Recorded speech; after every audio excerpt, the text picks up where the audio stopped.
Hello student, this is a new chapter of your history book chapter 11 buildings paintings and books मतलब इमारतें चित्र और किताबें। इनके बारे में हम प्राचीन इतिहास में प्राचीन समय में इनका क्या महत्व था इसके बारे में पढ़ेंगे। तो आइए स्टार्ट करते हैं। Marusami and the iron pillar. Marusami was so excited his brother had propelled his wheelchair all along the dusty stony path past the towering Qutub Minar and up the metal ramp. It had been tough, but now he was there in front of the famous iron pillar. It was an unforgettable experience. मारुतसामी आज बहुत खुश था। एक व्यक्ति मतलब एक लड़का है ये, पहिएदार कुर्सियों में बिठाकर उसका भाई मतलब व्हील चेयर में ना बैठाकर उसका भाई उसे कुतुब मीनार दिखाता हुआ प्रसिद्ध लौह स्तंभ के सामने ले आया। धूल भरे पथरीले रास्तों से रैंप के सहारे यहाँ तक आना काफ़ी मुश्किल था। अपने इस अनुभव को मारुतसामी कभी नहीं भूल पाएगा। ठीक है, तो इस तरीके से वो व्हील चेयर के बारे में बताया है। मारुतसामी नाम का एक लड़का है। नीचे यहाँ पे है, ये देख लीजिए थोड़ा सा, मेटलर्जी। ठीक है, इसका मतलब होता है धातु विज्ञान। Ancient Indian metallurgist made major contribution to the metallurgical history of the world. Archaeological exhibitions have shown that the Harappans were master craftsman and had knowledge of copper metallurgy. They even manufactured bronze by mixing copper and tin while the Harappan belong to the bronze age। मतलब यहाँ पे बता रहा है कि प्राचीन भारतीय जो धातु वैज्ञानिक ने विश्व धातु विज्ञान के क्षेत्र में प्रमुख योगदान दिया है। ठीक है, पुरातात्विक खुदाई ने मतलब आर्कियोलॉजिस्ट ने यह दर्शाया है कि हड़प्पा वासी जो थे वो कुशल शिल्पी थे, मतलब कि काफ़ी ज़्यादा उन्हें क्राफ्ट आती थी और उन्हें तांबे के तांबे का सामान बहुत अच्छा बनाते थे। उन्होंने तांबे और टीन को मिलाकर कांस भी बनाया था। कांस जानते हैं ना आप लोग, उसको भी बनाया था। जहाँ हड़प्पा वासी कांस्य युग से जुड़े थे, वहीं जो उनके उत्तराधिकारी थे, ठीक है, सक्सेसर मतलब कि उनके जो बच्चे पुत्र थे वे लौह युग से संबंध रखते थे। भारत अत्यंत विकसित किस्म के लोहे का निर्माण करता था। मतलब जो भारत में लोहे का निर्माण होता था ना, वो काफ़ी अच्छी क्वालिटी का था। खोटा लोहा, पिटवा लोहा, ढलवा लोहा। ठीक है, ये क्वालिटी बता रहा है आयरन की।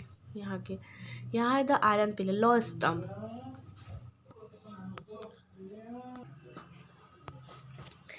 The Iron Pillar. The Iron Pillar at the Mehrauli, Delhi is a remarkable example of the skill of Indian craftsperson.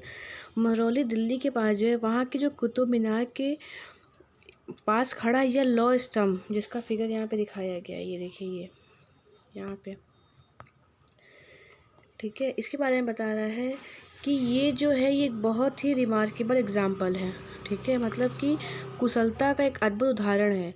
इसकी हाइट कितनी है, 7.2 मीटर, और इसका वेट कितना है, 3 टन से भी ज़्यादा है। और इसका निर्माण कब हुआ था, 1500 ईयर्स एगो। ठीक है, उसके बाद we know that the data because there is an inscription on the pillar mentioning a ruler name Chandra who probably belonged to the Gupta dynasty. What is amazing is this fact that pillar has not rusted in all these years. ठीक है, तो इसके बनने की जानकारी हमें इसलिए प्राप्त है क्योंकि इस पर जो इंस्क्रिप्शन है उस पर लिखा हुआ है चंद्र नाम के शासक का जिक्र किया गया। चंद्र मतलब तो चंद्रगुप्त है, तो संभवतः गुप्त वंश के वो थे इसलिए। और सबसे बड़ी बात कि इसमें आश्चर्य वाली बात यह है कि इतने वर्षों के बाद भी इसमें जंग नहीं लगा है।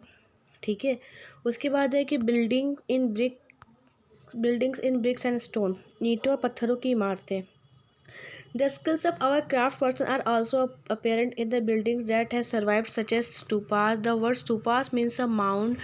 While there are several kinds of stupas, round and tall, big and small, these have certain common features. Generally, there is a small box placed at the center of the heart of the stupa. हमारे जो शिल्पकार थे कि कुशलता के जो नमूने हैं उनके जो उन्होंने स्तूप बनाए थे उसके कुछ इमारतों में देखने को हमें मिलते हैं। जो स्तूप का शाब्दिक अर्थ होता है माउंड, मतलब कि टीला होता है।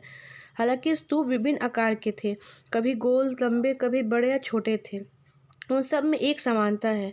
समानता क्या थी सभी में, कि वो जो सभी थे सबके भीतर सबके अंदर एक छोटा सा डिब्बा रखा रहता है।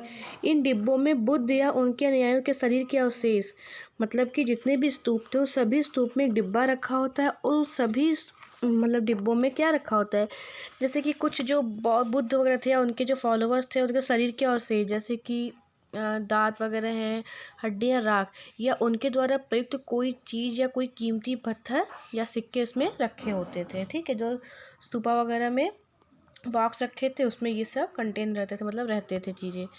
This box known as a relic cast was covered with earth. Later a layer of mud brick or baked brick was added on top, and then the dome-like structure was sometimes covered with carved stone slabs.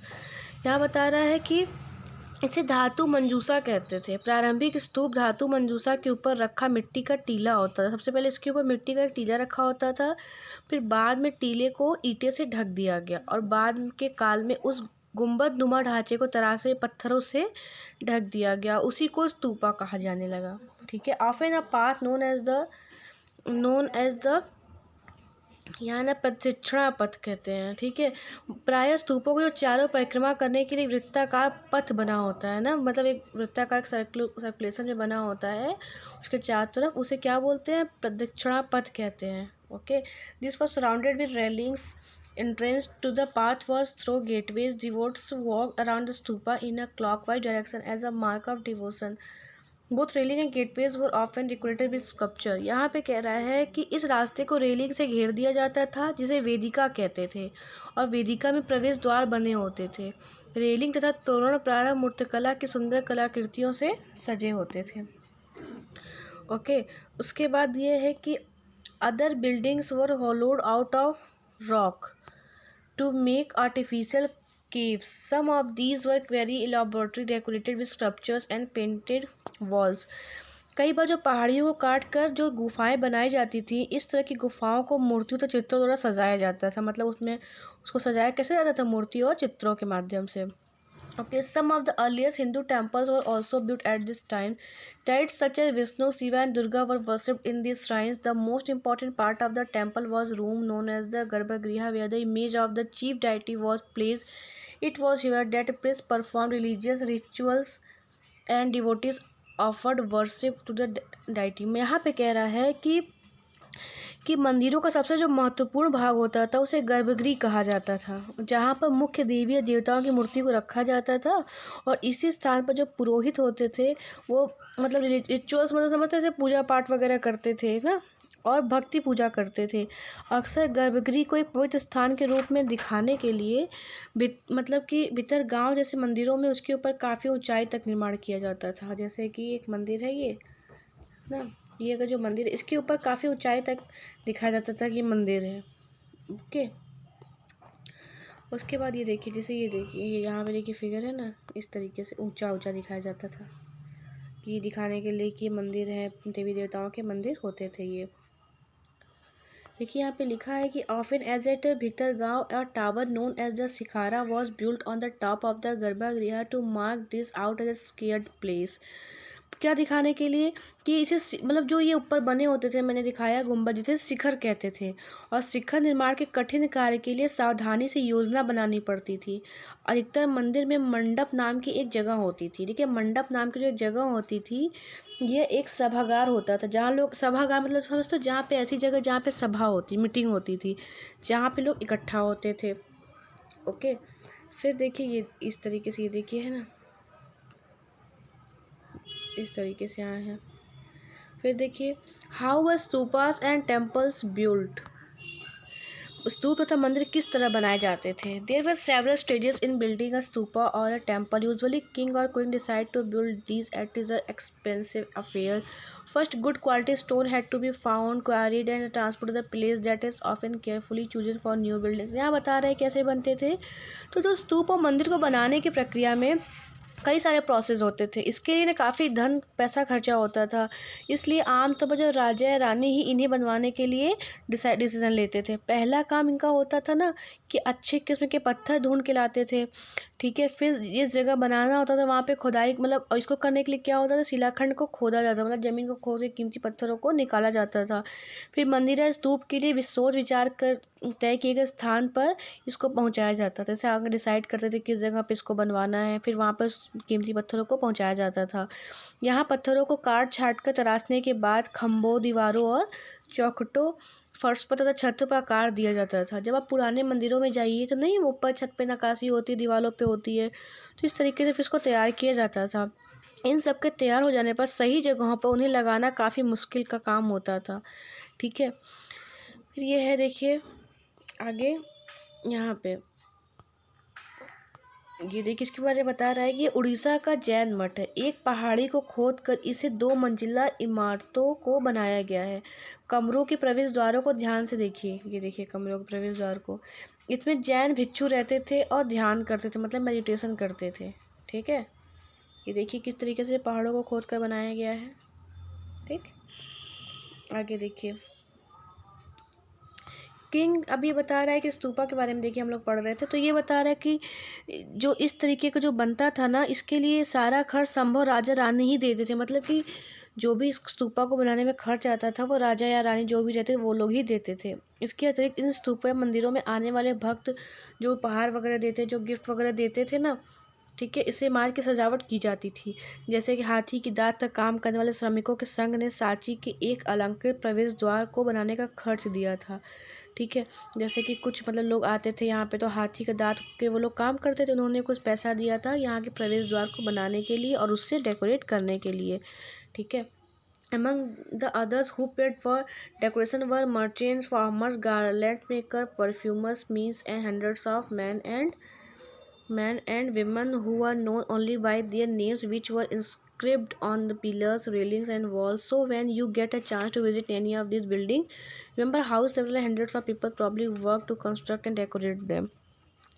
फिर क्या है कि इनकी सजावट के लिए पैसे देने वालों में व्यापारी भी थे, कृषक थे, माला बनाने वाले भी थे, परफ्यूम बनाने वाले, लोहार, सुनार, सभी तरह के लोग इसमें थे, स्त्री पुरुष सभी लोग शामिल थे, जिनके नाम ना इनके खंभों पर इंस्क्रिप्शन, मतलब इनके खंभों पर, रेलिंगों और दीवारों पर लिखे हुए हैं, जिन लोगों ने योगदान दिया था, पैसा वगैरह दिया था। इसलिए जब भी आप कभी ऐसे स्थानों पर घूमने जाइए, ज़रूर याद रखिएगा कि कितने सारे लोगों ने इन्हें बनाने और सजाने में अपना योगदान दिया था। ठीक है, उन लोगों के नेम मेंशन होते हैं वहाँ पे कि किसने इसको बनवाया था, किसने क्या किया था, इस तरीके से। फिर यहाँ पे है पेंटिंग। पेंटिंग मतलब क्या होता है, चित्रकला। अब देखिए फिर यहाँ बता रहा है कि ये इस नीचे देखिए ये देखिए अजंता की पेंटिंग, ये जो नीचे पेंटिंग दी हुई है इसके बारे में यहाँ पे देखिए बताया है कि यह वह जगह है जहाँ के पहाड़ों में सैकड़ों सालों के दौरान कई गुफाएं खोदी गईं। इनमें से ज़्यादातर बौद्ध भिक्षुओं के लिए बनाए गए थे ना, बुद्धिस्ट मॉन्क के लिए बनाए गए थे, और इनमें से कुछ को चित्रों द्वारा सजाया गया था। इनके उदाहरण कुछ दिए गए। गुफाओं के अंदर अंधेरा होने की वजह से, मतलब गुफा में तो अंधेरा होता है ना बेटा, होने से अधिकांश जो चित्र थे मसालों की रोशनी में बनाए गए थे। मतलब अंधेरा होने की वजह से जो चित्र बनाए गए थे वो पहले के लोग नहीं, एक लंबी से पाइप स्टिक जैसी होती थी, ऊपर मसाल जल रहे होते थे, तो उसके रोशनी में बनाए गए थे। इन चित्रों के रंग 1500 साल बाद भी चमकदार है, मतलब 1500 ईयर्स हो गए, लेकिन उसके बाद भी इसके रंग आज भी बहुत चमकदार हैं। ये रंग कैसे बने थे, ये पौधों तथा खनिजों से बनाए गए थे। इन महान कृतियों को बनाने वाले कलाकार अज्ञात हैं, मतलब किसने इसको बनाया अभी तक किसी को ये चीज़ पता नहीं है। ठीक है, तो देखिए अजंता एलोरा की गुफाओं की पेंटिंग है, किस तरीके से इसको बनाई गई है।